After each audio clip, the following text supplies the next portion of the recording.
If you are a lover of Broadway musicals and all things Shakespeare, the perfect Valentine awaits you at National Theatre. Something Rotten, with a book by Carrie Kirkpatrick and John O'Farrell, and music and lyrics by Wayne Kirkpatrick and Carrie Kirkpatrick, tells the story of Nick Bottom, a contemporary of Will Shakespeare.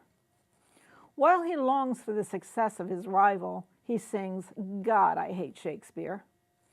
He works with his brother Nigel, who is such a good poet that Shakespeare actually steals his ideas.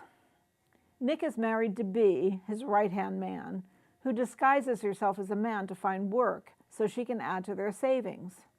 In the meantime, Nick squanders their money to find a soothsayer, Thomas Nostradamus, the nephew of the famous one, to tell him what will be successful in the future. Nostradamus proceeds to explain the concept of musicals, where actors are reciting dialogue and suddenly break into song. Rob McClure plays Nick. His real wife, Maggie, plays Bea. Adam Pascal is Shakespeare, and John Grassetti is Nigel. Blake Hammond tries to steal each of his scenes as Nostradamus, but that takes some degree of effort as the entire cast turns in excellent performances. They sing and dance their way through song after song that parodies dozens of other Broadway shows.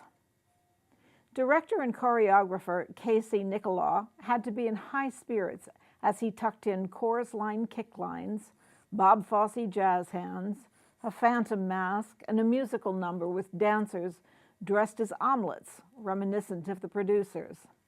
The more musicals you have seen, the more you will marvel at the clever references. Some current audiences express frustration when directors set Shakespeare's works in other eras and modernize the costuming. They will love the costumes by Greg Barnes. The actors are dressed in tights and puffy pantaloons and codpieces galore, although they are in brilliant jewel-toned colors to accent the silliness. The bard is dressed in black and white with metallic accents, showing him off as the Mick Jagger-type rock star of his time. Something Rotten continues at National Theatre through February 18th. See it to experience Shakespeare from an entirely new and hilarious point of view. I'm Denise Pringle. Now back to the news desk.